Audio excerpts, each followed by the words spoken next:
the dramatic conclusion. Mr. Maestro.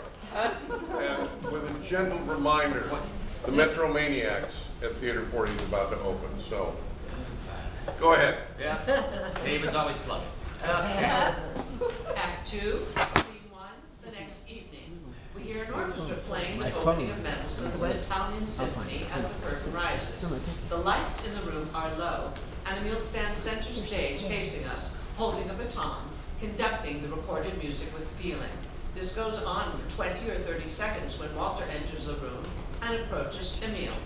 Uncle Emil, can I talk to you for a second? Emil pays no attention as he concentrates on the music. Uncle Emil, this is important. When Emil again does not respond to him, Walter looks around for the source of the music.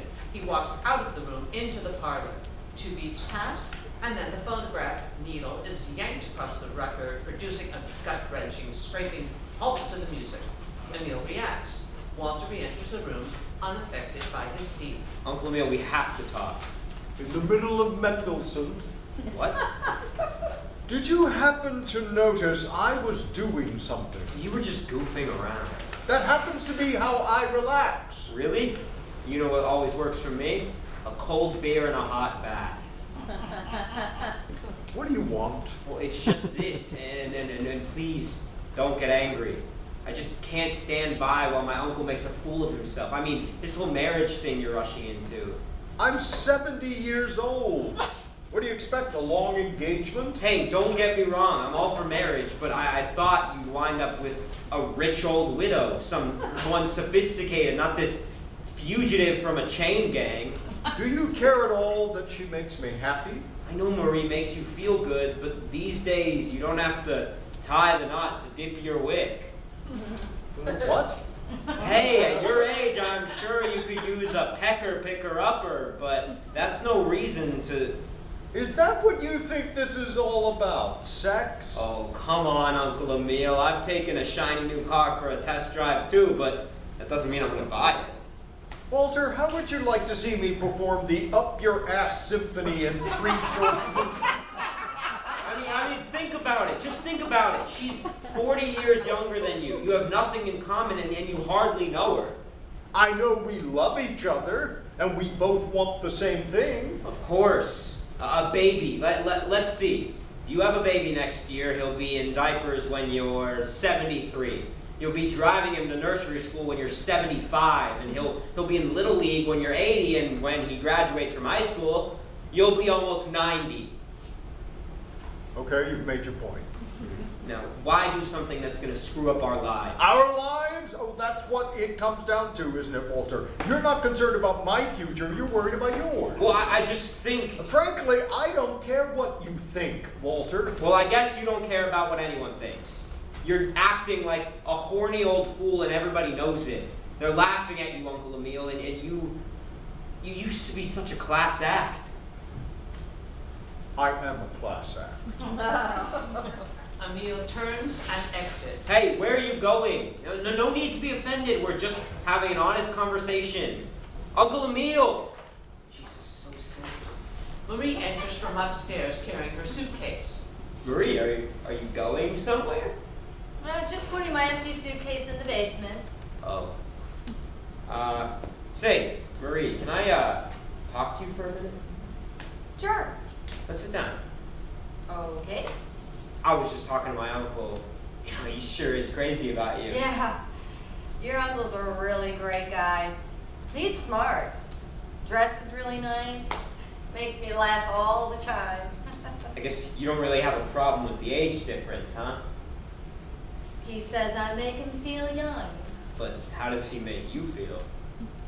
Oh. Wanted. Loved. Secure? Yeah, I guess so.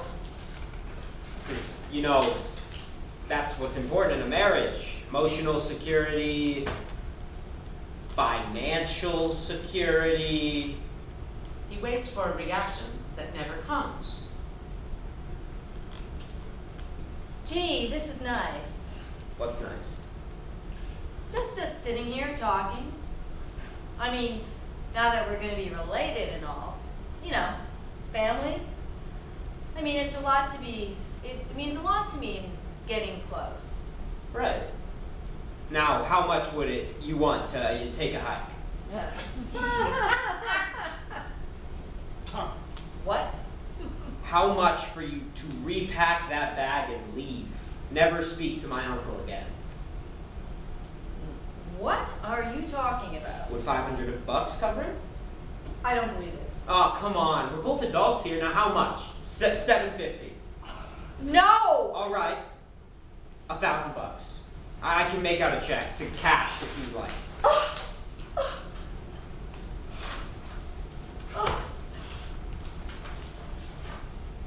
I thought you liked me! I do like you. As a matter of fact, if you leave this afternoon, I'll throw in a cab fare. Sobbing, Marie rises and runs out the front door in a distraught state. Penny enters, passing her on the way. Shit. Marie, what's wrong? He offered me money!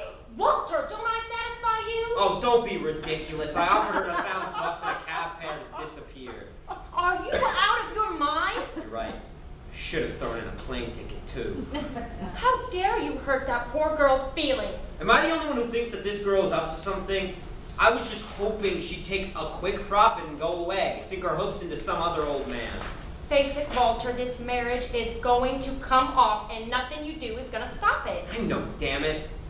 Now they're both pissed at me. That's really a shame, Walter. You know, I got the feeling that Marie liked you.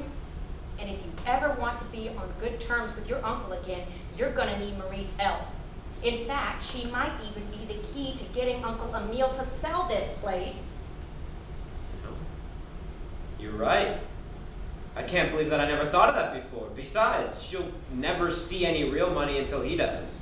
If you want to make peace with her, you had better start by apologizing and making her understand that you were only concerned for your uncle's welfare. I'll tell her I was just testing her to see if she was on the level. And now that I know she is, she has my blessing. You really are an underhanded, sneaky little weasel. That's why I love you. As they begin to nuzzle, the doorbell rings. Roy enters. Hi, Junior. How's the old man? I don't know. He's around somewhere. Roy crosses and sits down in an easy chair. I'll just wait here till he shows up. You go ahead with what you're doing. We were just leaving. They exit, stage left. Roy lights up a cigar and takes a few puffs when Emil enters from upstairs. I thought you were giving up cigars. I said my doctor told me to give him up. Then why don't you take his advice? Screw him. Besides, my psychiatrist says I use cigars as a substitute for sex. So why not just have more sex? Well, the women I know can't stand cigar breath. Well, there's nothing like the smell of a good cigar. What is it? Jamaican, Cuban seed. You want one? Yeah, I haven't had a... No, thanks.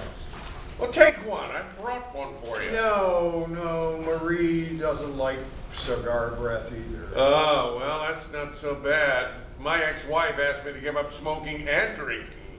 What'd you do? I gave her up. Marie never asked me to give up cigars. I'm doing it because I know it'll make her happy. Oh, it's going to be like that, huh? What's that supposed to mean? Well, if Marie doesn't like cigars, she'll stop smoking them. If Marie doesn't like me... No, that's bullshit, and you know it. You're my oldest friend in the world. What are you worried about? Well, then maybe from now on it's going to be different. Well, sure, it's gonna be different. I'll be married, but that doesn't mean I have to choose between you and Marie. You mean we're still going to go to the ball games together? Sure. And go to the steam room on Saturday? Of course. And how about... Oh, come on already. What do you think? I'll have to ask permission to take a whiz? Well, it'll take some getting used to, but I guess I can live with this marriage. Well, I'm sure the three of us will be very happy together. Now, do you have any other questions? Yes. After all these years and all those women, how come you never got married before? I'd rather not talk about it. Okay, I understand. Some people have secrets. Deep, dark secrets they can't tell anybody about. Even their best friends, secrets that'll probably take them right to their grave. All right. You want to know the truth? You want to know why I never got married? Because I'm a killer. I've heard you murdered the classics once in a while, but I don't understand. No, I killed Gene Pinkney. Do you hear me? I killed Gene Pinkney. Gene Pinkney. The old Broadway star? Yeah, that's right. We were lovers. How did you get to know her? Well, I was 25 years old. She was starring in The Queen of 48th Street. I was playing in the pit. Every night she'd come out on stage and I'd look right up her dress. After a couple of weeks, I thought, I'd like to get to know her a little better. I didn't think I'd stand a chance with her, but one night I was walking past her dressing room and I heard her crying. So I knocked on the door, and when she didn't answer, I just went in anyway. God, she was gorgeous, even though her face was red and puffy from the crying. I asked her what was wrong. She told me her dog had just died. Little Yorkie she carried around with her everywhere she went. So what did you do? I introduced her to another one of man's best friends. You boinked her in her dressing room after she told you her dog died? No, it wasn't like that. We fell in love. And for the next 3 months, we were never out of each other's sight. It was the kind of love you dream about. So what happened? Well, she wanted to go dancing after the show one Friday night, and I told her I wasn't feeling well and I couldn't go. Truth was, a couple of stagehands had a hot poker game going, and I wanted in.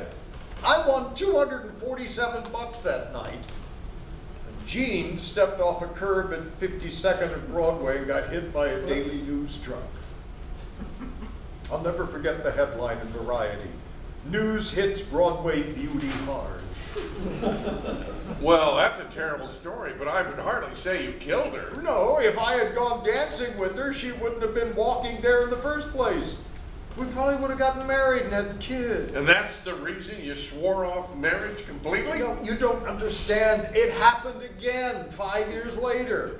Her name was Claire. She was beautiful and smart, worked as a medical researcher at Cornell. So, what happened to her? Well, we saw each other for about 6 months, and it was love all over again. I'd finally been able to get on with my life after Gene. One night, I made up my mind to make it permanent. Claire was working late at the lab, so I called her up and proposed. She was so surprised she dropped a petri dish filled with viral pneumonia. And a week later,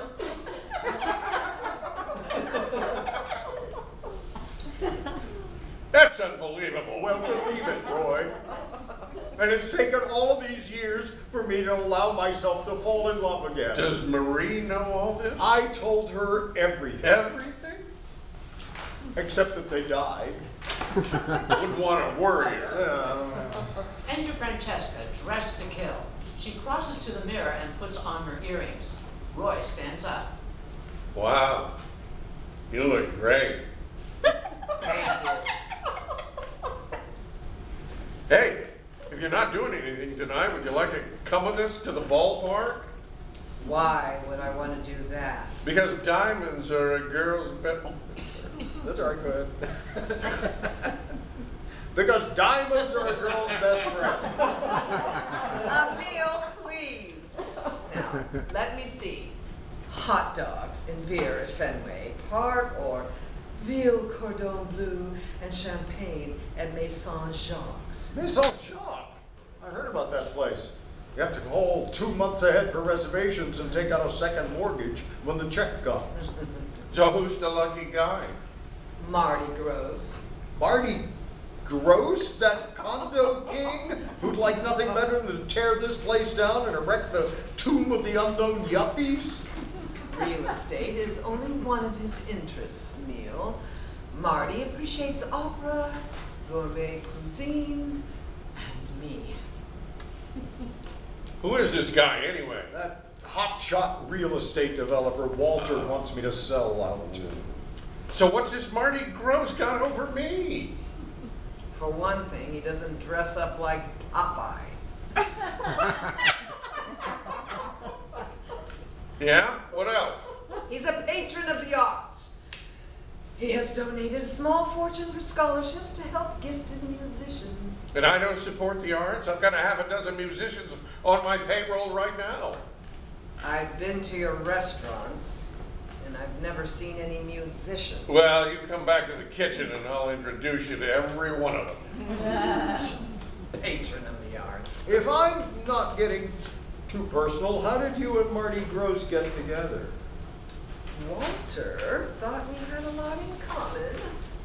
Junior strikes again. The doorbell rings. Enter Marty. Hi, everyone.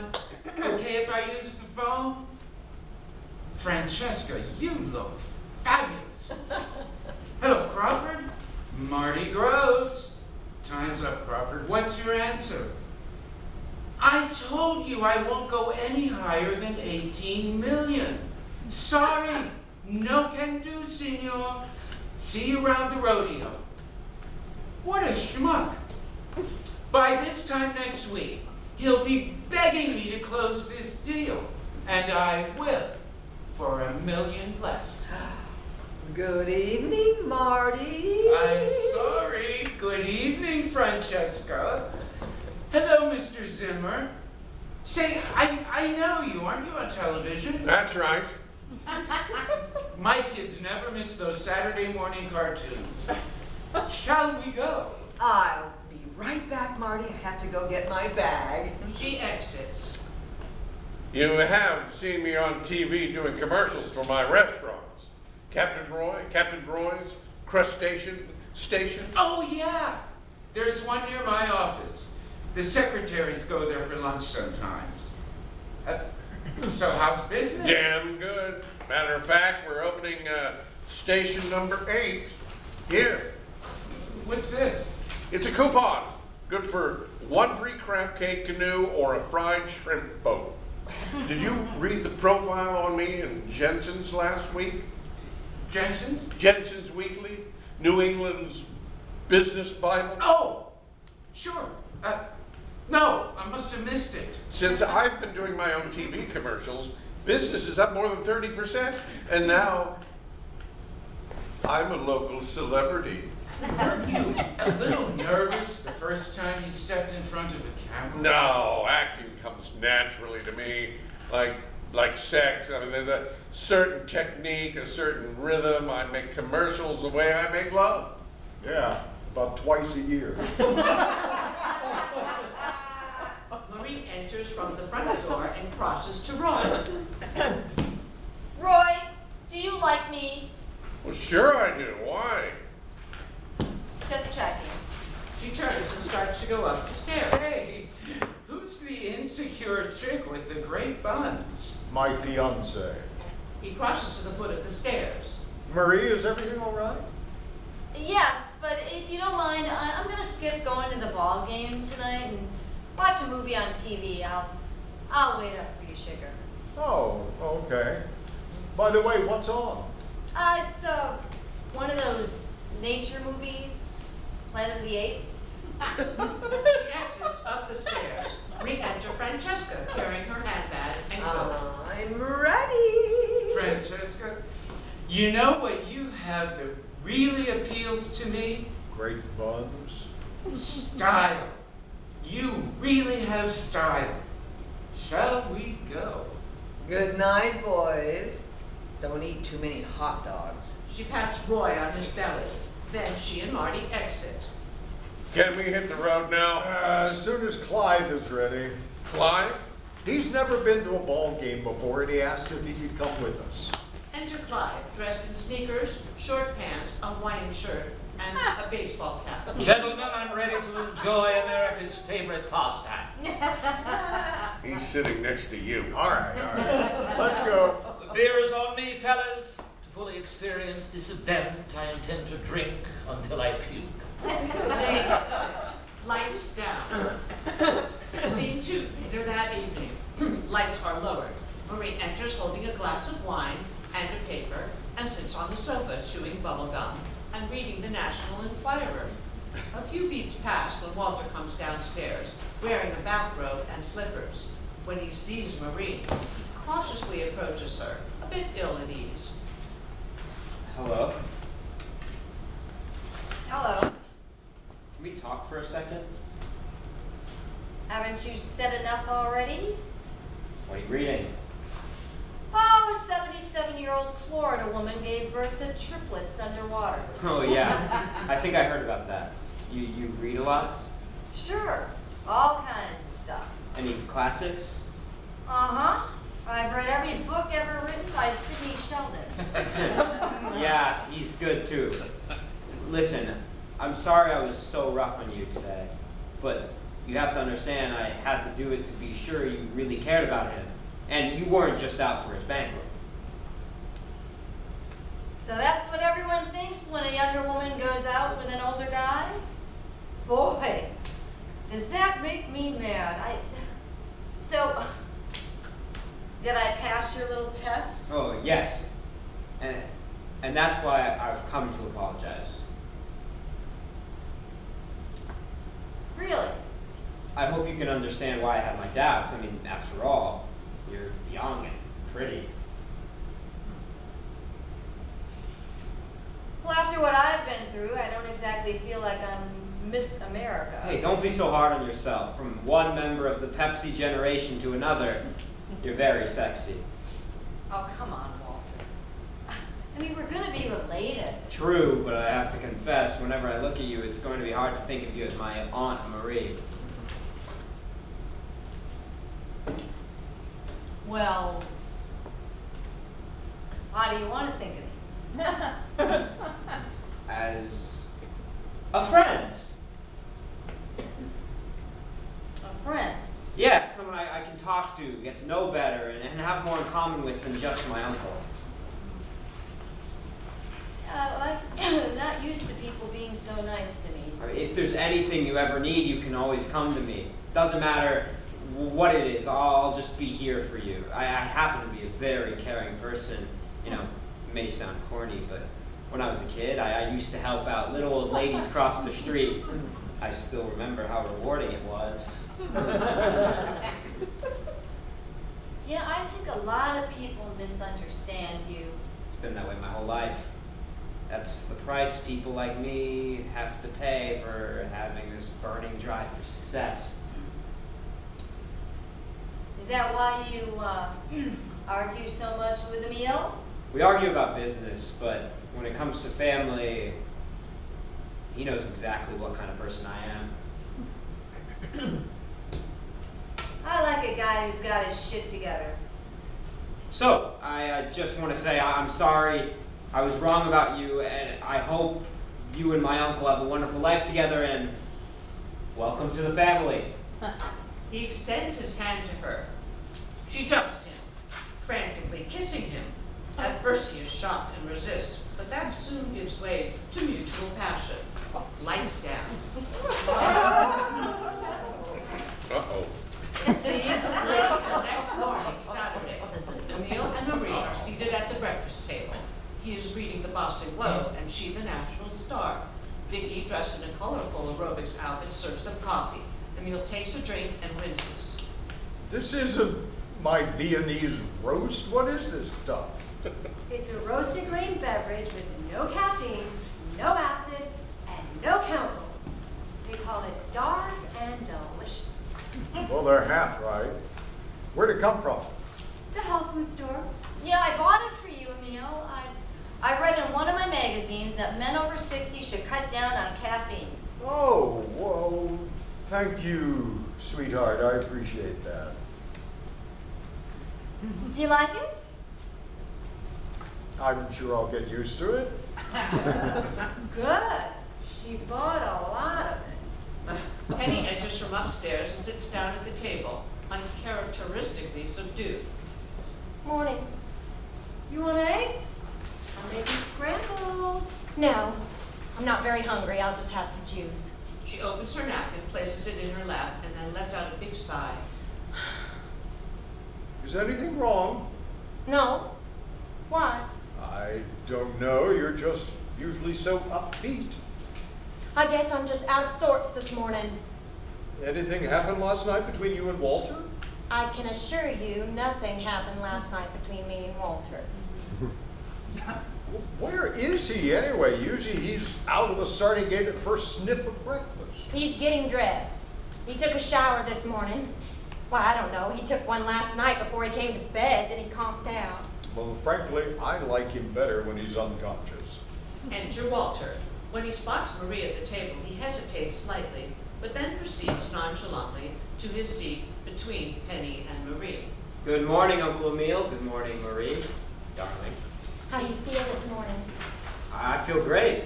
Well, you ought to feel mighty relaxed. Why do you say that?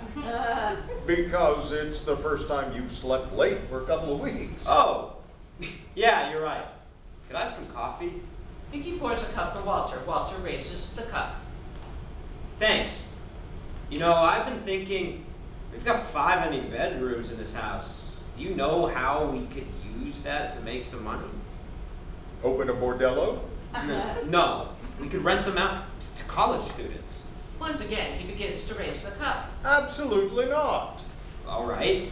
Then how about this? We clear out all the old furniture and rent the space to artists for studios. That old furniture happens to be antique, and once again, the answer is no. Oh, come on. I thought you liked those artsy-fartsy types with the paint and the clay. I also like my privacy, whatever I have left of it. Jeez.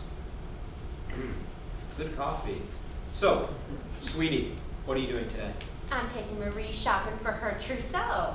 I thought we were buying wedding clothes. That's what trousseau means, dear. Oh. And you two are going together? Those are the plans, darling. You know, Emil, Penny and I have discovered we have one thing in common. Walter puts his cup down abruptly and shoots Marie a look. No, what's that?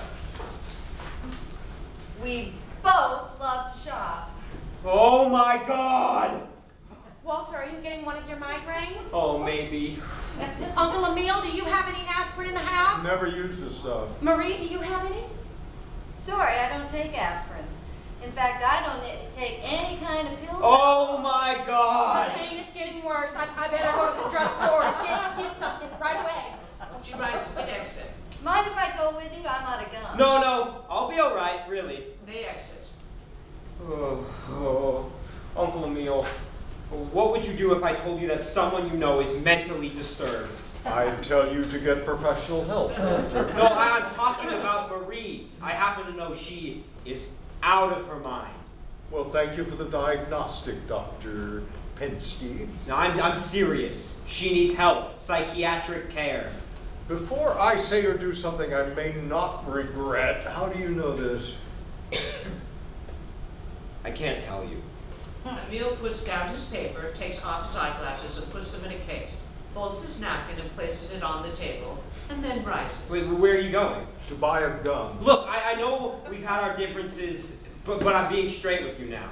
But She's you can't tell me. nuts. But you can't tell me why. Right. I just have to believe you. Yep. Walter, you have a very fertile mind. I do? Yes, you're a shithead.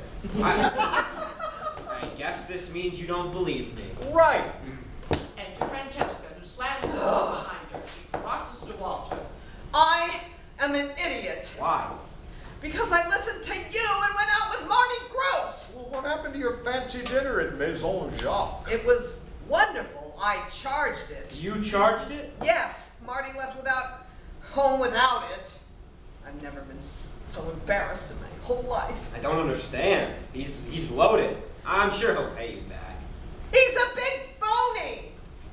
All night long he tries to get me to invest in one of his real estate deals. With my last $2,000, he says he will make me rich. Ha! I don't think you're being very fair. Just because a guy forgets his wallet and tries to make you some money doesn't make him a phony. No, but I had time to think about it in the cab ride home. Cab ride? You mean Marty didn't drive you home in his Mercedes? After I paid the check and turned down his generous investment offer, excused himself to the men's room, and never came back. So much for Mr. Marty Gross. What a con artist. No, wait a minute. That guy is going to make me rich. What? You didn't give him any money, did you? Sure I did.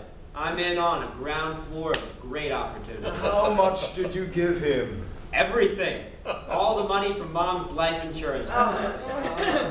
And I suppose you made the check out to him personally? What do you think, I'm some sort of idiot? Of course I didn't make it out to him personally. I made it out to cash. Cash? Not cash money. Marty has a subsidiary, cooperative, affordable, safe housing. Oh, so you made it out that way. Well, that wouldn't all fit on the check, so Marty said it would be okay to abbreviate it. C-A-S-H. I know what you're thinking. Well, you're wrong, and I'll prove it. Here's his card. I'll call him and straighten everything out right now. Walter crosses to the telephone and dials. Hello? Marty Gross, please. What do you mean you ain't seen him lately? No, who is this? Rocco? Rocco, what kind of business is this? Oh, I see. Thank you. He hangs up. Well? Back Bay Barn Grill. A subsidiary of Gross Developments. Maybe you should call the cops. No way.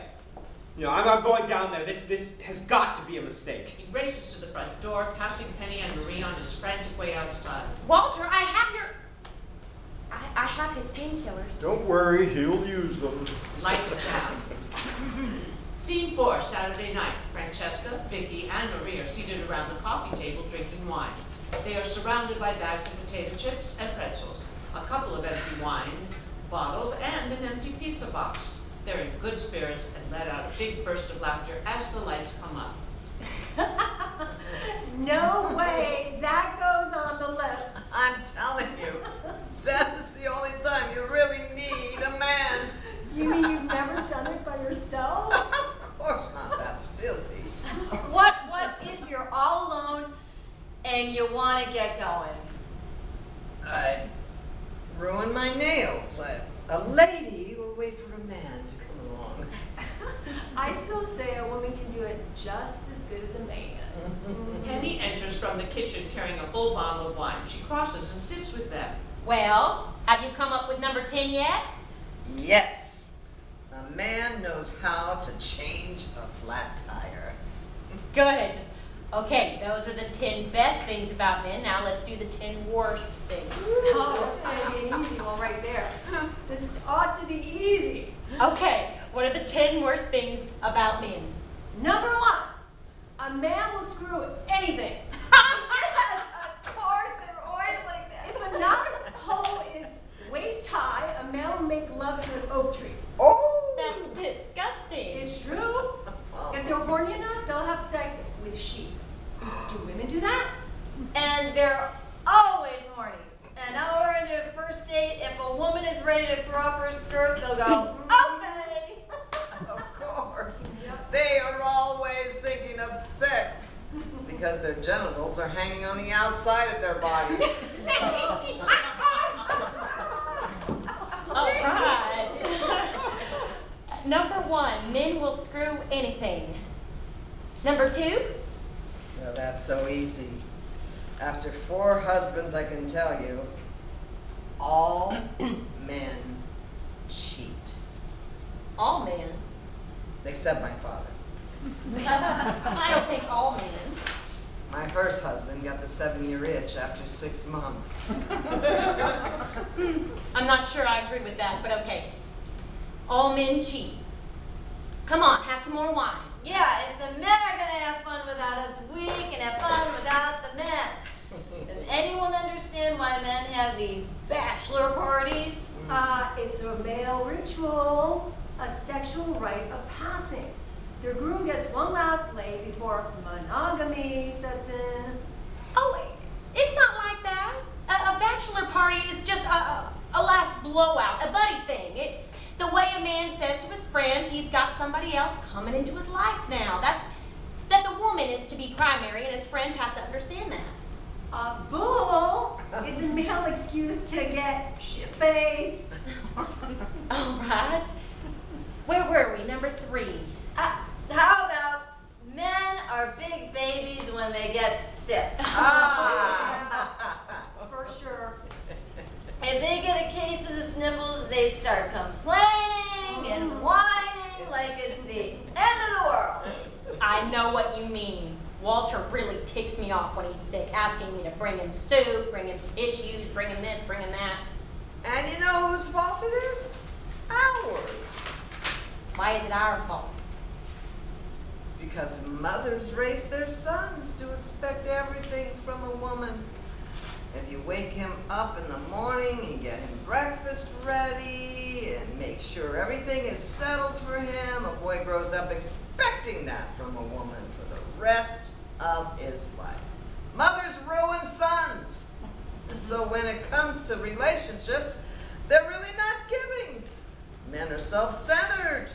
They think the world revolves around them. Okay, so we have 2 more. Men are babies when they're sick, and men are self-centered. Now I have 1. Men can never find things. What do you mean? A man will be staring in the refrigerator asking you where the mustard is, and it's right in front. And even after you tell him, he still doesn't see it. Drives me crazy. Oh, and how about this? Men never ask directions when they're lost. Oh. Yes! They always have to prove they can find their own way. I think that's a macho thing. Does Walter have a bad sense of direction? Walter drove me around for 3 hours once trying to find the Washington Monument. He'd rather have open heart surgery than admit his laws. Those are good. Good. Put that one down. Number 5, men can't find things. Most of my lovers could. Number 6, men will never ask for directions when they're lost. Oh! I've got number 7. Shoot. Men always leave the toilet seat up. Good. Number 7, toilet seat syndrome. Yeah. Okay, come on. What other annoying things do men do? They breathe. Real one. Okay. They're violent. They like to fight. I mean, look at teenage boys. They're always punching each other. Girls don't do that. My brother always used to whack me all the time, and then he'd laugh. And you know what? Men have different hormones. They have different training. They're taught early on to repress their feelings. Then when they grow up, they have to deal with their sexual frustrations. And then they hit their women. They make wars, too. Mm-hmm. Okay, they're violent. I'll put it down. Next. There's something very different about the way a man ends a relationship. Men are better actors than we are. How? Men know how to fake emotion and intimacy right until it comes time to break up.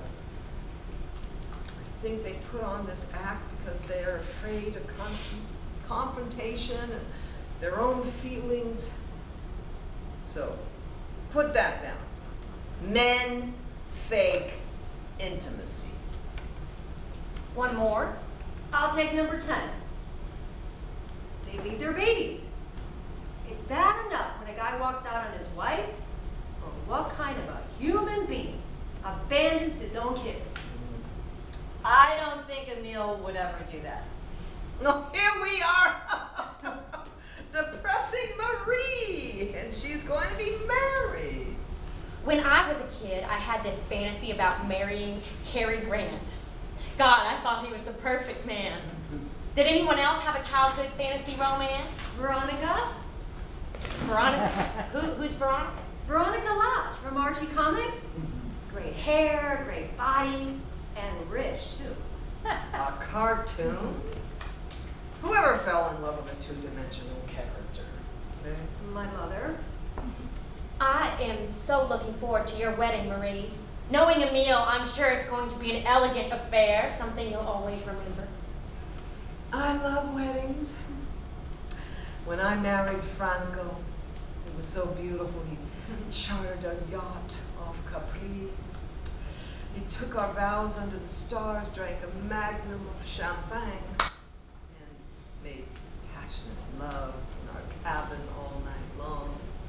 That was the best wedding I ever had.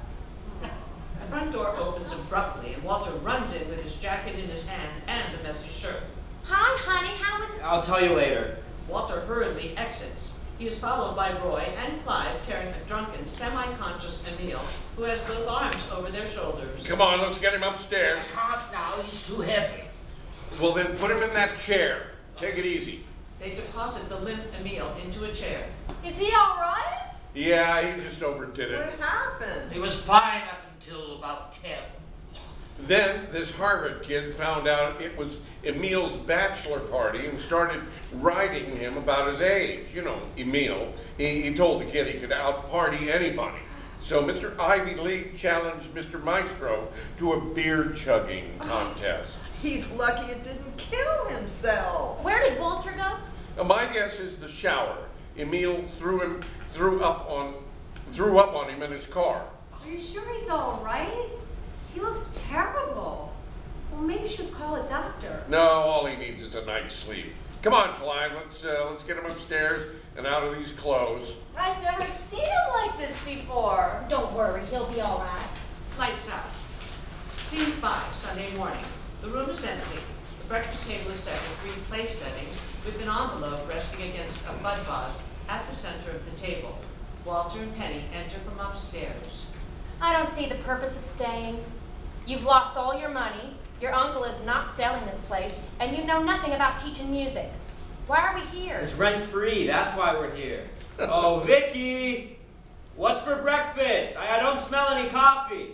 He goes back to the kitchen as Penny approaches the table, sees the letter and picks it up. Walter re-enters. She's not here, and I'm starved. What's that? I don't know. It's for your uncle. Emil Zimmer. Private. You never told me your uncle was in the army. Oh, it's personal.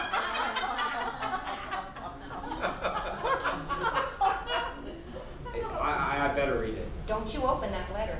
Don't worry. It's not even sealed. Dear Emil, please don't be pissed off at me, but you always said I should be true to myself and find out who I really am. Well, I think I finally know. Vicky and I are going to live together in San Francisco. She says it's really nice there and she knows a lot of people who can help me get a job.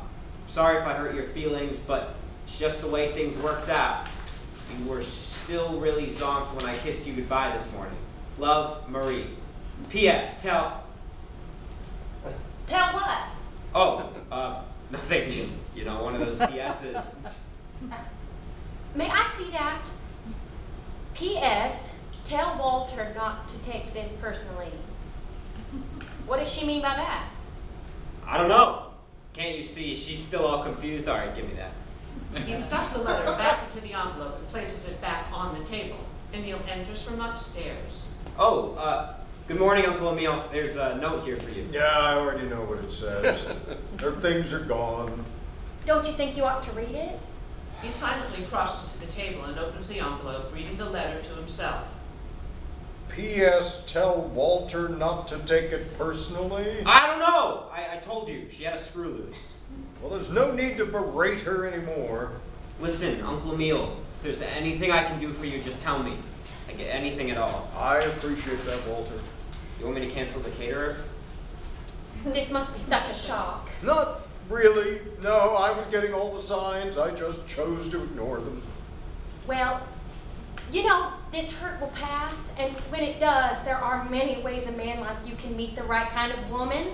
You can join a country club, or take a singles cruise. Or feed some pigeons in the park. I don't know why I thought I could start my life over again at age 70, marry a woman 40 years younger than I am, have a baby. Walter, when you told me that I was acting like an old fool, you were right. I was? You have so many wonderful qualities for a woman to love. I know things will work out next time. Sure, you won't make the same mistake again if you're lucky. Would you mind just leaving me alone? We understand. But when you're feeling better, I'd like to talk about advertising. Learn to play the Emil Zimmer way. Come on, Walter. They exit. Emil picks up a copy of the Boston magazine and thumbs through it. Suddenly he stops and reads one page with interest. Still holding the magazine, he goes to the phone and dials. Hello? Yes, I'd like to place an ad in the personals, please. Emil Zimmer, 142 Adams Road, Boston. Sophisticated, handsome gent, a young 70, wishes to meet lovely woman. Age? 35 or under. Yet must enjoy classical music, walks on the beach, fine dining, and children. Yes, that's it. Thank you. He hangs up and exits to the parlor. We now hear a recording of Mendelssohn's Italian Symphony. Emil re-enters the room, holding his baton. He stands center stage and conducts with obvious gusto as the curtain falls. The end.